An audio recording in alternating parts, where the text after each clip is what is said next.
오늘 우리에게 주신 하나님의 말씀 보도록 하겠습니다. 민수기 26장 57절로 65절까지의 말씀입니다. 생명샘과 9월 7일 목요일 말씀 레위인의 계수 함께 읽겠습니다. 레위인으로 계수된 자들의 종족들은 이러하니라. 게르손에게서 난 게르손 종족과 고핫에게서 난 고핫 종족과 무라리에게서 난 무라리 종족이며 레위 종족들은 이러하니 림니 종족과 헤브론 종족과 말리 종족과 무시 종족과 고라 종족이라. 고핫은 아므람을 낳았으며 아므람의 처의 이름은 요게벳이니 레위 딸이요 애굽에서 레위에게서 난 자라. 그가 아므람에게서 아론과 모세와 그의 누이 미리암을 낳았고 아론에게서는 나답과 아비후와 엘르아살과 이다말이 낳더니 나답과 아비후는 다른 불을 여호와 앞에 들이다가 죽었더라. 1개월 이상으로 계수된 레위인의 모든 남자는 2만 3천 명이었더라. 그들은 이스라엘 자손 중 계수에 들지 아니하였으니 이는 이스라엘 자손 중에서 그들에게 준 기업이 없음이었더라. 이는 모세와 제사장 엘르아살이 계수한 자라. 그들이 여리고 맞은편 요단가 모압 평지에서 이스라엘 자손을 계수한 중에는 모세와 제사장 아론이 시내 광야에서 계수한 이스라엘 자손은 한 사람도 들지 못하였으니 이는 여호와께서 그들에게 대하여 말씀하시기를 그들이 반드시 광야에서 죽으리라 하셨습니다. 이러므로 여분네의 아들 갈렙과 눈의 아들 여호수아 외에는 한 사람도 남지 아니하였더라. 아멘. 오늘 말씀을 보면요, 모세의 혈통에 대한 그 정보를 알 수 있게 되어져요. 보니까 모세는 그 고핫 자손인 것을 알 수 있어요. 특별히 또 더 거슬러 올라가면 레위 자손이죠. 그러니까 레위 계통에 있는 이 고핫의 그 종족 가운데에서 난 사람입니다. 그리고 그의 아버지는 아므람이고 그리고 어머니는 요게벳임을 알 수 있고요.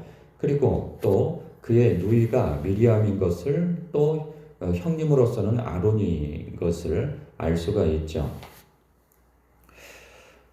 그러면서 좀 더 이렇게 보게 되어지면 레위 지파에 대한 그 계수를 하면서 이런 말씀을 하고 있어요. 62절에 보면 그들은 이스라엘 자손 중 계수에 들지 아니하였다라고 얘기해요. 그러니까 어제 본문까지는 이스라엘의 12지파에 대한 그러한 그 인구 계수를 마쳤죠. 근데 그 12지파의 계수 안에 들어가지 않죠. 그리고 어제 마지막 본문에 보면은 제비 뽑기에 관련돼서 그리고 땅을 분배하죠. 그리고 인구수에 따라서 분배합니다. 그리고 그 땅에 이름을 지을 때는 지파의 이름을 조상의 12지파, 야곱의 12형제의 이름을 따서 12지파에 분할된 땅의 이름을 지으라 이런 말씀을 하셨어요. 그런데 레위는 거기서 다 열애가 되어집니다. 그 이유를 이렇게 설명하고 있죠. 그 이유는 이스라엘 자손 중에는 그들에게 준 기업이 없었기 때문이다 라고 하는 겁니다. 그러면 땅을 분할받지 못한 그들은 무엇이 그들의 기업인가 보면 앞서 많은 그 언급들이 있었는데 그 레위기에서도 그랬고 그리고 또 이 민수기 앞부분에서도 설명되었다시피 레위인 그리고 제사장 이들은 하나님의 기업이라 말씀하시죠. 그래서 하나님께서 세우신 그 성막 안에서 그 성막의 일에 관련되어진 일에만 헌신되어지도록 부름받은 사람들입니다. 그래서 사람들이 제사를 드릴 때 하나님께 드리는 그 제물 그것이 그들에게 허락되어진 월급이 되겠고 생활할 수 있는 그러한 그 모든 것들이 되는 것이죠. 그러니까 그 외의 것들은 그들에게 허락되어져 있지가 않아요. 이제 그런 것을 보았을 때 이런 묵상이 되어집니다. 그러니까 하나님의 사람은 우리가 다 하나님의 사람 아닙니까? 지금은 왕 같은 제사장들로서 교회 안에서 이 목회를 하는 목회자만 레위인이 아니고 우리는 모두가 다 하나님 나라 안에서 하나님께서 주시는 일이 성직이라 생각하며 일하는 사람들이란 말이죠. 그랬을 때 이 하나님 나라라고 하는 큰 범주 안에서 하나님께서 하나님의 뜻대로의 직업과 사업과 일을 한단 말이죠. 그랬을 때 하나님께서 허락하시는 것만 먹겠다고 하는 결단이 있어야 할 것입니다. 그것은 반대로 이런 거겠죠. 하나님께서 허락하시지 않는 것은 검은 돈이 될 수 있고요. 정직하지 않게 해서 얻게 되어지는 혹은 편법을 통해서 얻게 되어지는 수익이 되어질 수 있을 것입니다. 세상에서는 조금만 편법이나 눈만 질끔 감으면 손만 뻗으면 얻을 수 있는 돈들이 곳곳에 있죠. 그럴 때 그러한 것들이 우리에게도 기회가 주어질 수 있는 것입니다. 그럴 때 이게 하나님께서 기뻐하시는 수입이냐 아니냐가 우리의 기준이 되어야 하는 것이죠. 내가 기뻐하는 그것은 뭐 소득이 되어진다면 다 기뻐할 만한 것이지만 그리고 이게 딱히 불법도 아닌 것 같아요. 이럴 때 헷갈린 거죠. 그러면 이건 불법은 아니야 이제 이렇게 생각하는데 그럴 때일수록 우리가 하나님께 묻는 연습이 되어져야 하는 거죠. 주님, 이것을 제가 써도 되는 것입니까? 가져도 되는 것입니까? 이것을 내 소득으로 삼아도 되는 것입니까? 라고 여쭐 수 있어야 되는 거죠. 하나님의 뜻이 분명하다면 먼저는 성경이 분명히 말씀하고 있는 것이고 그 다음에 성령께서 우리에게 주시는 그 찜찜함과 그리고 성령님 좀 이렇게 성령님과 더 깊은 교제가 되어지는 사람은 아니라고 분명히 또 말씀도 해주세요. 기다 아니다. 그러면 그때 순종하는 것이 중요한 것이죠. 나는 하나님께서 허락하신 것만 내가 먹겠다라고 하는 받겠다라고 하는 그러한 중심이 있어야 하는 것이죠. 참 중요하다는 생각이 듭니다. 그런가 하면 오늘 말씀 속에서 이런 것도 묵상이 되어져요. 63절부터 66절까지의 내용을 보면 이제 그 모압 평지에서는 모세와 제사장 엘르아살, 그러니까 아론의 아들이 되겠죠. 그 제사장 엘르아살이 계수를 했다고 그래요. 여기서 모압 평지에서 일어나는 계수예요. 그런데 여기에서 계수한 사람 중에는 64절 모세와 제사장 아론, 즉 한 40년 전에 시내 광야에서 계수한 이스라엘 자손은 한 사람도 들지 못했다는 거예요. 그러면서 예외가 있죠. 이는 여호와께서 그들에게 대하여 말씀하시기를 그들이 반드시 광야에서 죽으리라 하셨음이라. 이러므로 예외가 여기서 나옵니다. 여분네의 아들 갈렙과 눈의 아들 여호수아 외에는 한 사람도 남지 아니하였더라. 그럽니다. 그러면 여러분 지금 1세대 그때 계수되어졌던 한 60만 몇천 명이 있잖아요. 이 사람들이 다 광야에서 하나님의 징계와 심판과 저주를 받아 죽었단 말이에요. 그러면 이 사람들은 좀 원색적인 표현이지만 천국에 가 있을까요? 지옥에 가 있을까요? 헷갈리죠. 그러니까 어떤 목사님은요. 다 천국에 가 있다고 얘기를 합니다. 어쨌든 하나님께서 택하신 이들이니까. 근데 또 어떤 목사님들은 이렇게 얘기를 합니다. 뭐 신학자도 마찬가지고 그들은 다 지옥에 가 있다는 거죠. 왜? 하나님을 대적하고 원망하고 불순종하고 하여서 결국은 하나님의 징계를 받아 심판을 받아 광에서 다 죽었다는 거예요. 그리고 신약적 표현으로서 볼 때에는 가나안은 여러 가지로 때에 따라서 달리 예표로 받아들일 수 있어요. 지금 민수기까지는 가나안은 그 신약 성경에서는 천국으로서 예표가 되어집니다. 그런데 여호수아서에서는 그 천국이라고 예표되어지는 가나안 땅에 들어가서 정복 전쟁을 하잖아요.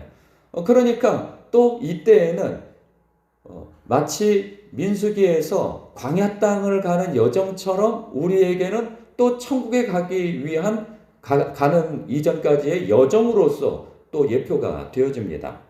그러니까 그때그때 달라요. 이 예표가.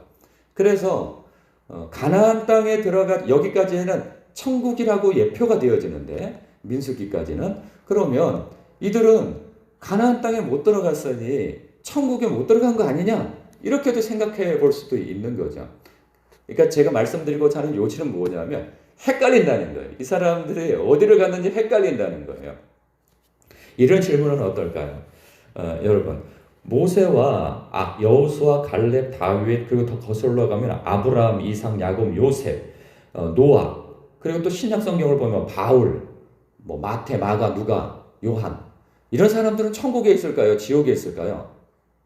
천국이죠. 우리는 뭐 이거에 의심할 바가 없어요.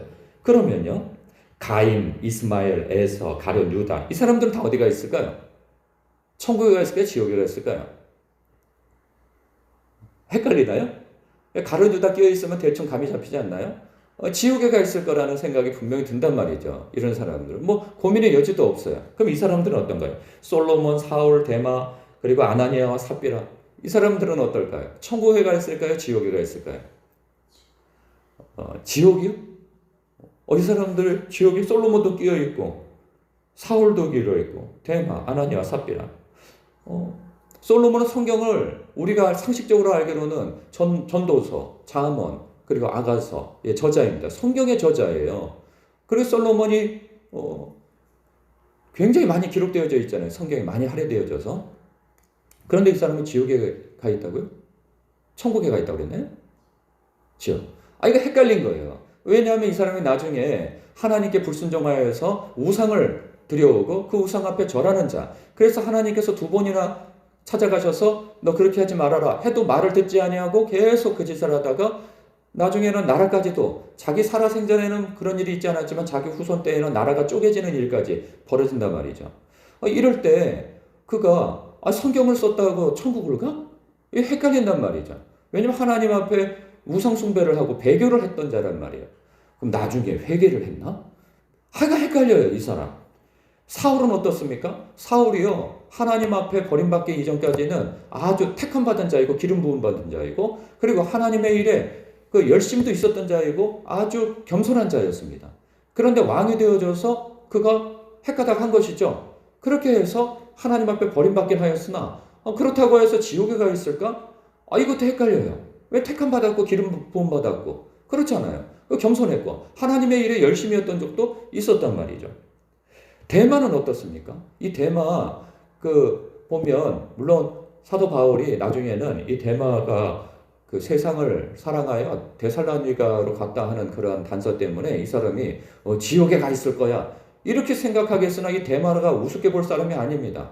이 사도 바울의 그 선교 여행 대다수의 곳을 함께 했던 사람이에요. 아주 헌신된 사람입니다. 그 서신서를 보면 데마 이 사람의 이름이 곳곳에 나와 있어요. 그러니까 가볍게 볼 사람이 아니에요. 그런데 그가 바울이 감옥에 갇혀 있을 때 아이고 이 길은 아닌가벼 하고 세상으로 돌아갔다? 그게 배교를 했다는 뜻일까요?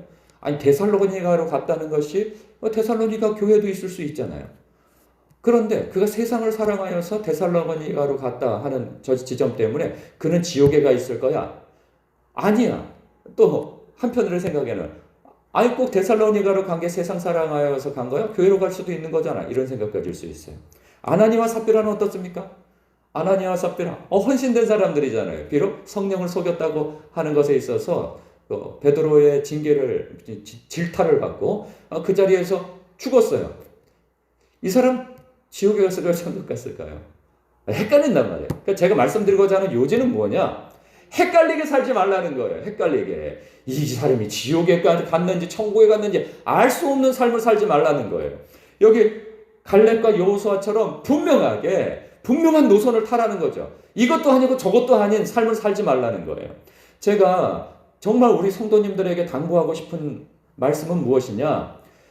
여러분들의 삶의 장례식장은 물론 순서는 없지만 제가 먼저 갈 수도 있지만 목사로서 담임 목사로서 여러분의 어떤 장례식장에서 여러분을 위한 그 장례 예배를 드릴 때 담임 목사로 하여금 헷갈리는 삶을 살지 말아달라는 거예요. 아니 이분이 천국에 가 계실까? 아니면 지옥에 가 계실까? 아니 예수를 믿는다고는 하였으나 그의 삶이 예배의 삶에도 헌신되지 않고 그리고 하나님의 백성다운 삶에도 헌신되지 않고 그리고 하나님의 뜻대로 사는 것 같지도 않고 그냥 그 정체를 모르겠는 그런 신앙생활을 하면서 나는 예수 믿으니까 천국 가지.